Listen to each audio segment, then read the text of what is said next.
Hello and welcome to this channel study feel IAS. मैं हूँ ऋचा सिंह और आज हम एक ब्रीफ इंट्रोडक्शन लेने वाला है इकोनॉमिक सर्वे का। इकोनॉमिक सर्वे क्या है, इसका सिग्निफिकेंस क्या है, इसका रोल क्या है, इसका स्ट्रक्चर क्या है, इन सब चीज़ों के बारे में हम बात करेंगे। हम ये भी बात करेंगे कि हिस्ट्री में इसे किस तरीके से पेश किया जाता था।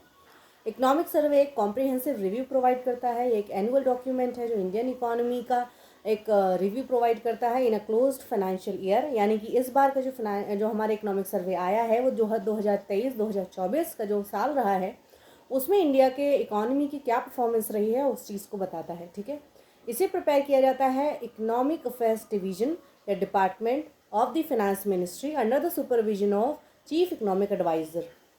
स्ट्रक्चर की बात करें तो ये बेसिकली 2 वॉल्यूम्स में रहता है।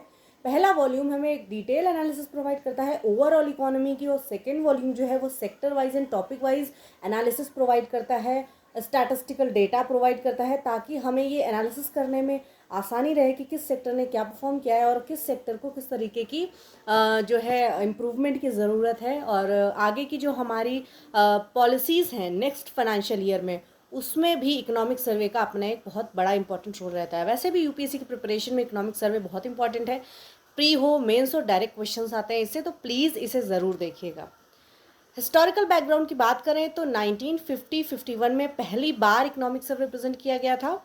1950-51 से लेके 1964 तक इकोनॉमिक सर्वे जो डॉक्यूमेंट है वो बजट के साथ ही पेश किया जाता था, प्रेजेंट किया जाता था, लेकिन उसके बाद से इसे सेपरेट एक दिन पहले प्रेजेंट करे जाने का प्रावधान शुरू हो गया।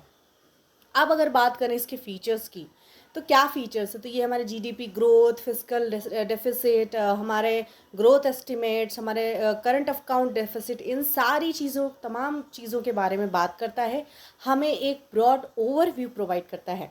इंडियन कॉन्स्टिट्यूशन में फाइनेंशियल स्टेटमेंट के रूप में 112 जो आर्टिकल है उसमें बजट का मेंशन है। बजट वर्ड यूज़ नहीं किया गया है, एनुअल फाइनेंशियल जो रिपोर्ट के रूप में मेंशन है, जो कि हर साल गवर्नमेंट प्रेजेंट करती है। लेकिन इकोनॉमिक सर्वे का कॉन्स्टिट्यूशन में कोई जिक्र नहीं है। ठीक है, ये चीज़ आपको याद रखनी है। इकोनॉमिक सर्वे अलग है, यूनियन बजट अलग है। इकोनॉमिक सर्वे के जो असेसमेंट होते हैं, रिकमेंडेशंस होते हैं, यूनियन बजट में बाइंडिंग नहीं होते हैं। ये केवल हमारे लिए एक बोलते हैं ना, एक ओवरव्यू प्रोवाइड करता है, एनालिसिस प्रोवाइड करता है लास्ट ईयर की फाइनेंशियल जो पोजीशन रही है इंडियन इकोनॉमी की, ताकि आगे के फाइनेंशियल ईयर में हम उसी हिसाब से अपनी पॉलिसीज़ को डिज़ाइन कर सकें। सिग्निफिकेंस यही है, हमें पता चलता है किस सेक्टर को किस चीज़ की ज़रूरत है, कहाँ ज़्यादा इंप्रूवमेंट चाहिए। गवर्नमेंट जो पॉलिसीज़ बनाएगी वो सेक्टर्स की परफॉर्मेंस को ध्यान में रख के बनाएगी।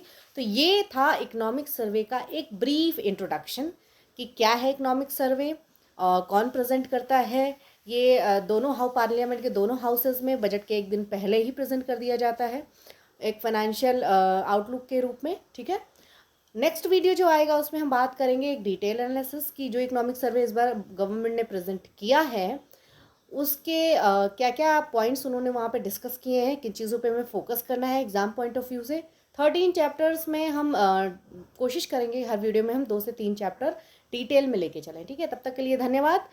देखते रहिए, सपोर्ट करते रहिए। Thank you very much and please do not forget to like share and subscribe.